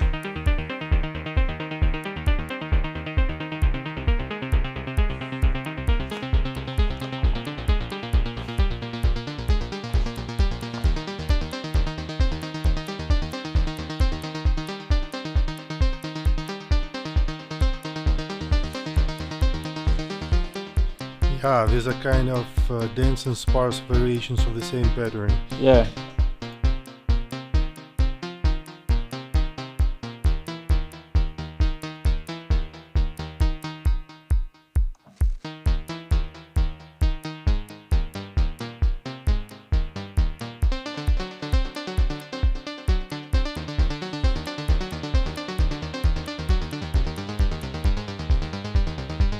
Oh, I like that one. Someone's been doing Stranger Things.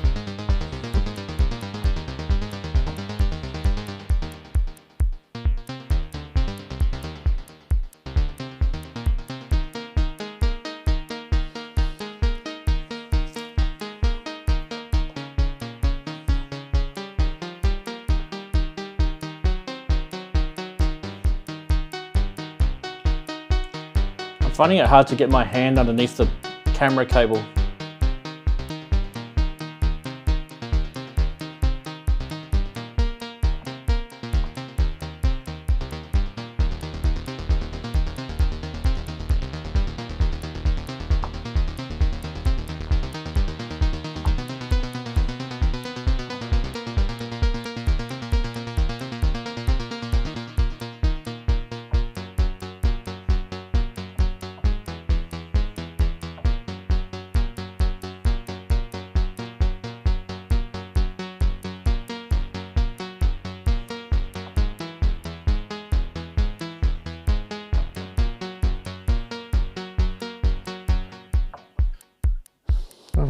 Anyway, Runs and Oleg. How many CV gate outputs does the BlueARP currently have?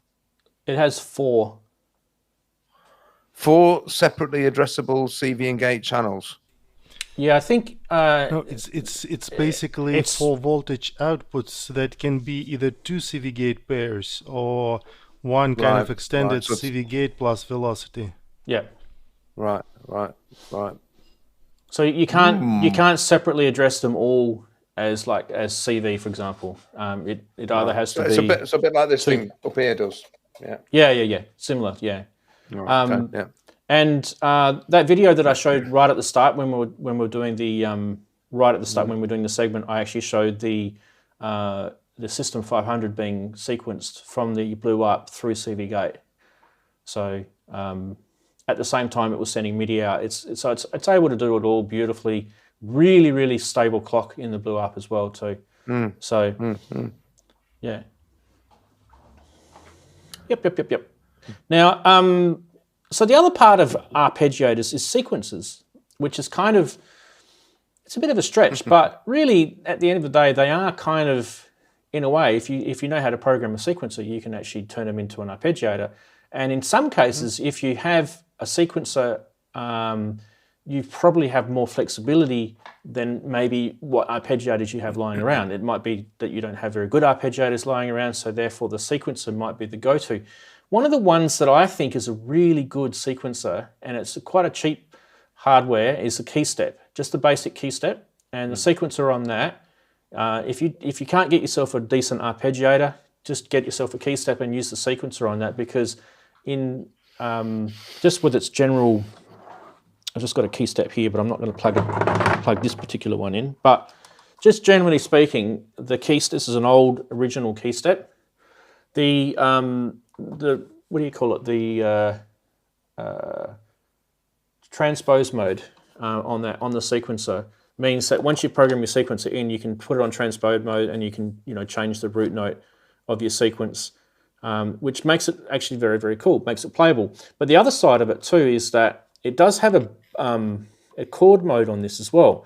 So if you do have a good arpeggiator like the BlueARP or something like that, the chord mode on the KeyStep is actually really handy. So you can actually program a chord into it and actually send that to an external arpeggiator, and you can have some fun just by pressing a single key on your KeyStep, and it sends the chord out, which is, I think, a cool little trick. If you haven't tried that one, now I could actually probably show that with the BlueARP, couldn't I, Oleg? I've got the. Can we do it? Yeah, we can do it.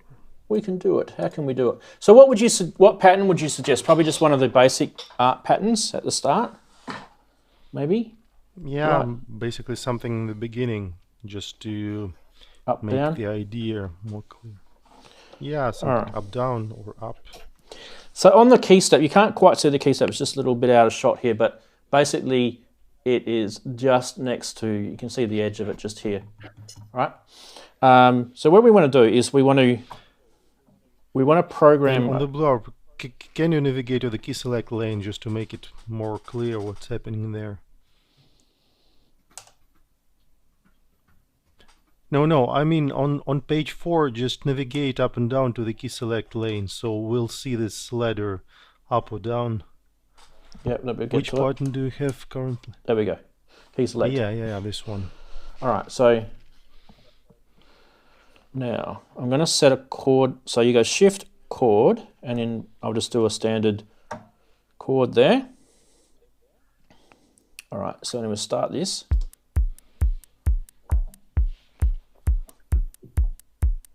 Why we're not getting any sound?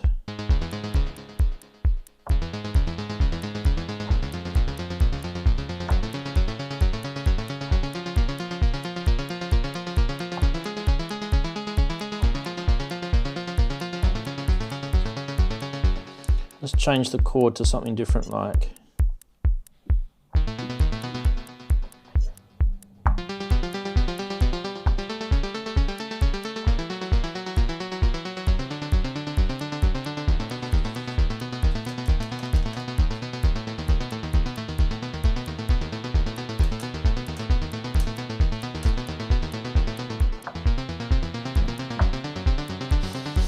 if I can just bring that key step into view a little bit better. No, I'm not going to be able to. I'm literally just playing like one, I don't know if you can just see it there. I'm only literally just holding down one note. So we program the chords into your key step. You can do things like that and just hold down one note. Now that's actually pretty handy. If you've got a whole bunch of other stuff going on in your performance, you might just want to have a little ARP going off in the background, and you can actually latch your ARP on your BlueARP and send the chord to it and transpose the chord. Easy stuff. Good fun. All right. So there you go. Okay, what are we saying in chat? Lots of people saying ARPs need D-Beam. Yeah. I don't know how the old D-Beam's going these days. Someone used to make a Eurorack module with D-Beam in it, I think. Probably already has. No doubt. There's so many Eurorack module. Michael B is saying something is on his wish list. What was that? What was in his wish list? Don't really know. So BeatStep Pro and KeyStep Pro are masters for Paul. Not sure if I'd be using them as masters personally. I'm not 100% happy with the internal clock in those bits of gear. I don't own a KeyStep Pro though, because I don't really need one, but I don't really feel the BeatStep Pro has a stable clock on it, and I've done tests on it. But the BlueARP has a very stable clock on it. The MRCC has a good stable clock in it as well. So always, yeah, if you're ever wondering about stable clocks, the easiest way to do it is to chuck it into something like Ableton and use a clock measuring tool in Ableton, which they're all in there by default, and you can actually see if you've got MIDI clock drift in there. But if you've got a BlueARP, you can actually see if your clock's drifting in the BlueARP, because it's actually, I don't know if it's going to show on here or not, but you actually have a menu on here where it's which one is it? MIDI Mon? It's nothing. No, it's not MIDI Mon. It's clock. That one. So if I was to press play on the Pamela's workout, there's a little sort of clock drift graph display right there. And right now it's saying 0.05 milliseconds Oleg. Not bad, hey? 0.05 milliseconds. Yeah, it is as good as it gets. I think it's kind of close to the measurement error. So yeah, this is as good as it can be. Yeah, I mean, look, that's not really drift at all, is it? When you think about how bad MIDI is. Sorry, Rance, can I just ask what you meant by about the BeatStep Pro's clock? Do you mean when you're syncing it to other things? If you're setting it as a master, I've always found it not too stable. Like it's not a stable. It has drift in its clock. So Interesting. I found, like, for example, if I was using like delay pedals with it, you'd set up your BeatStep Pro as a master, and then you'd have a MIDI through, and then you'd have your delay pedal, which accepts MIDI because you need tempo sync and all that sort of stuff. You'd get this rubber band sort of sound on your delay pedal, which means it's trying Is that if you're trying to MIDI sync the delays to the BeatStep Pro? Yep. Yeah, okay. And that's how I first discovered I've never it. tried to MIDI sync them. Yeah, and then obviously I use the measuring devices, and it does have drift or jitter or whatever you want to call it. So I was just wondering about, because it's an interesting about syncing things up. I know we had a whole show on sync, but as I've dug my BeatStep Pro out now and I've got it set up with the modular over here, I'm getting more interested in trying to integrate it into other things that are going on. So and the question is, do I have that as the master clock? Do I have it as a slave to other things? Is it better one way or the other? I mean, I think you've got more experience with it than I have. So that's the basis of my question. That's all. Your MPC one would probably be in your particular setup. Would probably be my go-to. Okay. That's got a pretty good clock in it. As the master clock for all of it. Yeah. Yeah. Or either that, or if you're still going down the path of Eurorack, get a PAMS module. They're so good. Yeah. Oh, it's on the list. Yeah. Yeah. They are really, really, really super, super stable. My PAMS is, I've got the little expander module. I didn't get it originally when I got my PAMS used actually. And make sure when you do get one the Pamela's new workout. The new one. Yeah. It says new on it. Yeah. It doesn't say two. It just says new. It does. But the little expander module next to it is called the PX2. I think it is the one I've got. The reason why I got that one is because it uses the 3.5 millimeter MIDI out. So you'd use one of those jacks to MIDI DIN if you want to convert it to MIDI. And I've got that running straight into the BlueARP. And then the BlueARP then sends everything else out, because the BlueARP itself is actually very stable with MIDI through. There's not a lot of buffering inside its internal programming. It's done. Oleg's done a really good job in that sense. But so the cool thing about the PAMS is that everything in your Eurorack's all going to be CV clock based, so you can send all those different clock divisions and multiplications out from it. And then the MIDI side of it, you only need to go into something like your MPC or your through hub or whatever, and then that's going out. Anyway, so I just noticed there was a few comments before. Synthetic said that Coma Commander is a CV D-Beam product. Wow, didn't know about that one. Ableton is actually pretty stable. Look, if you guys want to talk about MIDI clock, go watch the master clock stream we did. We don't need to go revisit this. Go watch the master clock. Sorry, stream. that was my fault, Rans. Yeah, that was my fault. I was just intrigued because you mentioned about the BeatStep Pro not having a good clock. So yeah, that's just my own experience with it. Yours might be okay. I might have a faulty one. Well, I haven't plumbed the depths of it yet, so I don't know how well it does. I was only picking up on what you said, given what I'm intending to try to do. So yeah, I don't know why people Sensian's saying he doesn't. I don't know if he's saying he doesn't like PAMS or whatever. Oh, the menu diving on it. Yeah, I don't mind it. I think it's actually pretty easy once you get your head around it. It's actually pretty easy to use. And go check out that master clock video. We did go through the PAMS a little bit in there. I think it's pretty good.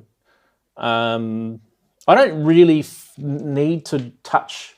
Once you set it up for a particular sort of,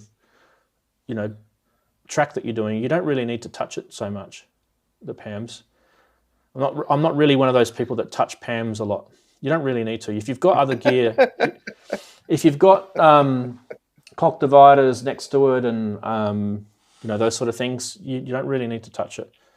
What else we got? Hasn't it got the clock dividers built in? It does, yeah. You can do multiplication and division in it.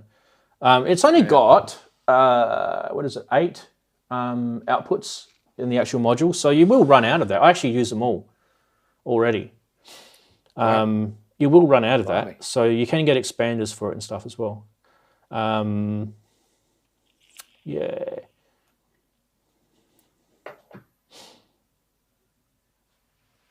Basics, yeah, basic DOFA stuff is okay. I'm just a real big fan of PAMs. What did I use before? I can't remember what I used before. Oh, I know what I used before. I think I was using my Expert Sleepers module and I was getting MIDI into CV and I was having issues with clocks and stuff like that. That's probably where it all kind of stemmed from, to be honest. But yeah, a lot of people sort of recommended PAMs and I'm not looking back. And, you know, everyone has different opinions. That's great. Anyway, so I think we've probably done Arpeggiators to death. It's like, it's one of those bottomless pit type conversations. You could just keep bringing gear out and talking about it. It was good that you brought up, Andy, the Behringer Pro 1, how it's got an ARP on it, because the implementation of that ARP, if they've done it the same way that the original sequential guys did it, it would have been pretty basic. So that would be fun to play with, just to sort of get an idea of what an early ARP. I've never used the ARP on the Behringer Pro 1. I hardly ever switched it on the original Pro 1. And the sequencer you programmed in whatever your pattern was of. There was a way of putting steps in, but it always used to baffle me. So it was always just straight 16 steps for me, that sort of thing. But then you could automatically transpose it from the keyboard, and it would respond to clock, and you just transpose it up and down. It was actually dead easy. Again, I haven't really explored the Behringer. God, I put an English G into Behringer there, didn't I? Naughty me. I've not really explored the sequencer side of it, to be honest. So I've just use it as a sound module via MIDI. Yeah. So it's funny because we have that Moog pronunciation thing that's been going on for years. But yeah, it's Behringer, as in like ring, Behringer. It's apparently the correct way of pronouncing it. Yeah, Behringer. Yeah, you don't say that like the English G. It's not a hard G. It's a soft G. It's a G, not a J. Yeah. So yeah, thanks very much for everyone being on the show. We're up getting close to 2 hours, which is probably about our time limit for today. Oleg, you've been awesome as always. Really love having you on, your knowledge and everything. And we definitely have to get you to come back. I know it's hard sometimes for you to come on Saturdays because you've got work, but yeah, we'll play it by ear. We'll see if we can get you to come back on. Yeah, by the way, can I kind of use the opportunity a little bit, because we have lots of synth people here, and I just want to ask your opinion on which kind of color solution you like better of these two. Probably it's too bright. Let me try to turn on the lamp. Maybe this way it will be better. So it's kind of normal half transparent one versus black and white. The same design, just different materials. Yeah, both work, but the blue definitely looks sexy. Yeah, I like the blue. But we like blue. I mean, those of us that own blue synths, we've obviously got a thing for blue anyway. I wouldn't mind the black and white if it was all blue lit up with blue LEDs and things as well. I think that looked quite cool. Oh, good shout, Darren. With the black and white, is there any reason why it has to be black? Can it be blue? Can it have the little side bits blue? So you could have white panels and then the side parts, instead of it being black, you could have that blue. Because you've got to kind of, it's a little bit of branding, right? It's a bit of marketing. You've got this product called BlueARP. You want to, like Darren said, put blue LEDs in it, or put something blue. I'm quite into the non-transparent stuff, to be honest. Like that, because the blue looks transparency. Am I correct in that? It is. It's I see-through. love the fact Yeah, that it's transparent. yeah, Yeah, That's, yeah. I'm quite into the sort of more opaque colours that like the. you can really see it's. You can really Yeah. see it's. See through there. You can see if you look across the top at the back, you can see the MIDI DINs. You can actually see them plugged into. So it is very see-through. You Yeah, can see all the I've gone off circuits and that everything. look. I like the more sort of like solid, the solid built look. I know they're both solid built. I'm not being thingy, but I always think it looks nicer built. Like Ransom said, it'd be quite cool to have a blue fascia or black. I don't know. I do like the sound of black and white with blue LEDs and everything. And that'd be quite interesting. That could be a limited edition, although they all will be a limited edition. Yeah, have as an option. Let's see what the chatties is quickly saying. We'll get some feedback here. So chatties is saying, where did we first start saying it? Blah, blah, blah, blah, blah. D-Best is saying blue. JP Page 2 says blue knob, which is what I've got on mine. Let me just quickly show that again. Look at that big, beautiful blue knob on there, hey? It's a big blue knob now. It was a little blue knob before, Rams. Mind you, it's a little bit wiggly because I actually had to cut it to get it to fit. It's not really supposed to be got a little blue wibbly knob. Yeah, Ramsey's got next? one. And I do play with it too. Who else is saying? What else are they saying? Quick. Blah, blah, blah, blah. Not super bright LEDs if they're blue though. Yeah, that's true. We don't really want to pierce our eyes. Inky's saying the black and white is sexy. Wow. There you go. The girls think the black and white. Yeah, that's it. I mean, it Inky looks hath more, spoken, I don't know. therefore. A lot of people like the blue. Yeah. Blue transparent wins, but I've gone off the transparent look. Yeah, probably probably picture doesn't show it in all the details. This black and white, it has some kind of retro touch to it. Yeah. To me at least. Yeah, it looks a little bit like the old MPC stuff. Yeah. The older MPC stuff. That's what it looks like to me. Yeah, don't you think the transparency stuff dates quicker though, Rans? Don't you think it's sort of like, I don't know. It might just be me, because when Behringer brought the transparent 303s, I don't like them. Yeah. I just like the art. It's just probably me. Well, JX3D is saying the blue in its name, so he likes the blue one the most. You can have a blue knob and blue LEDs. Yeah. Does anybody remember? Martin Taylor saying blue transparent wins. I think most people are pretty much Paul saying blue. Talbot, Sasquatch, Andrew Mayer, I like the black and white. I'd say blue's probably still ahead though. I'd say blue is still Make ahead. it an option. People can have I'm it. going black and white with blue. Well, I'm just going to ask Darren. Do you remember, or are you aware of a machine called the Gleason 5? I'm pretty sure it was called the Gleason 5. Apart from the keyboard, it was entirely made of transparent perspex, so you could see all the inside of the synths. All the knobs were perspex knobs, and I think that came out in the 80s. And from when I first saw that, I thought the idea of having transparent was absolutely gorgeous. I absolutely loved it. When I got the Volkers and realized you could see through the bottom of the Volkers, and they were transparent too. I thought that was fantastic. I like it. I always have, and I don't care if it becomes old-fashioned. I'm quite happy to be old-fashioned. Yeah, I got the purple TD3 as well. Didn't all this transparency come from something to do with prisons, though? Because they started making stuff transparent so they couldn't get anything into American prisons, and that's where the transparency look came from. I've no idea. Hey, Rance, can you do a quick search on the Tinterweb for the Gleason? How do you Do you know spell what it? I'm talking about? G-L-E... G-L-E-E-S-O-N. Synthesizer. It's pretty rare. I think there are only about half a dozen or so of them ever built. Patrick Gleason. Because they were transparent. Patrick Gleason. Haha. Oh, I can't really see any pictures just quickly off the top of my head, but someone else can check that out. I'm sure it was called the Gleason 5. I'm going to have a quick... Yeah, I can't see it off the top of my head, but I can see stuff on Patrick Gleason, if that's the same dude. But yeah. Anyway, people can check that out. Oleg, what was you thinking? Now you've had the... Sorry, I've got it wrong. I'd say we're a 50-50 split. It's called the Gleeman Pentaphonic, and there was a transparent one. Gleeman with an M, not an S. Yep. Pentaphonic. Oh, yeah, that one's turning up. All right. Oh, yeah, it is see-through. Look at that. Actually, this is a better photo of it. Told you. It's like clear. Yeah. Save image as. Let's show everyone. This is not the best.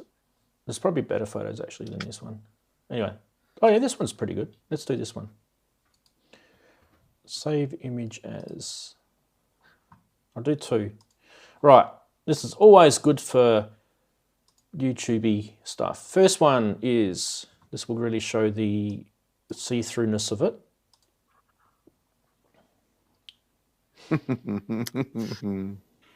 Oh.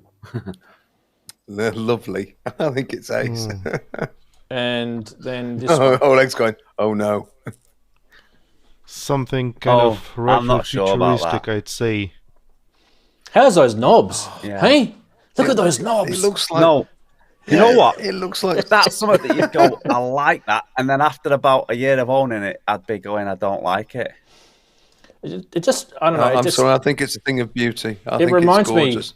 what it reminds me of, and it's got nothing to do with see-throughness, but that thing would just be like a fingerprint, like hell, wouldn't it? You'd have fingerprints all over it. You'd be you'd have to store a bottle of Windex and a cloth just next to it. It does look like a prop from... Do you remember Space 1999? Remember that thing?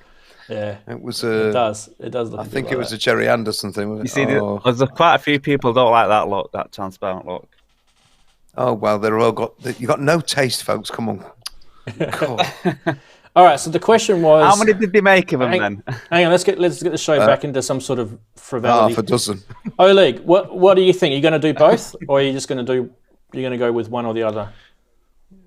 I think blue one will be my permanent, because they're easier to assemble, because this material black and white, it's just kind of more tricky to assemble and a bit more expensive, but certainly I'll have that as an option. Why not?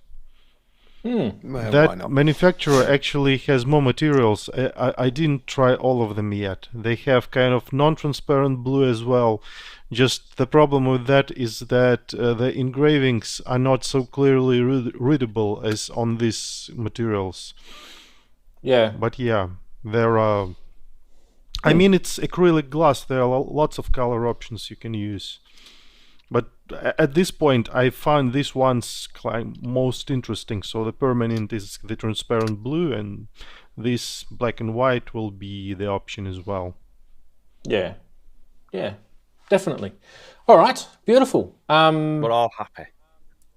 Keep everyone happy. You can't really do that. That's impossible. There's people throwing their synths at the screen right now. Yeah, the transparent ones. Come on, get your screenshot runs. Cue new screenshot. The meme that I used, I've got rid of it, I think. Is that what you're talking about? The meme I had last week? Oh, the one that you had for your synth at the screen, and you had a synth coming out of a screen. It was a windscreen, but... Oh, it was the back window of the car, yeah. Oh, I've got that here still. I just took it out of the show, that's all.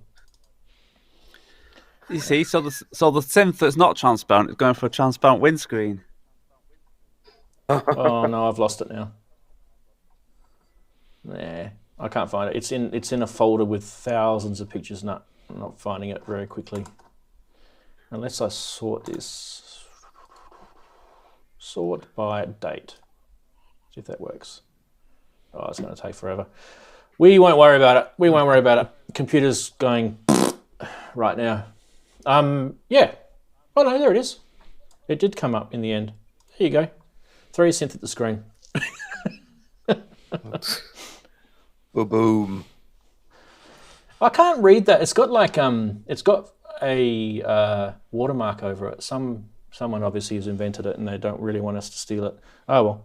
Bad luck to Something you. Lawrence designed. Bad luck to you. We've stolen it. Yeah, bad luck to you. Anyway, we will end the show because I think we're just getting stupid now. And that's all Andy's fault. No, I'm just kidding. We'll end the show. Thanks everyone for being part of this week. And who knows what we're going to do next week. Hopefully better than what I did this week. But yeah, it was fun. I like geeking out with all you guys. It's good fun. And everyone in the chat. Thank you very much, everyone in the chat, for being part of the show. got people who have jumped in late, but bad luck for you guys. It's late, and we're finishing, so you're gonna have to go watch the show on playback. Anyway, say hi and say goodbye. Wave goodbye, everyone. We're gonna hit the magic button. Thanks everyone for being on. Wave goodbye. See you later. See you all, folks. Bye. See you.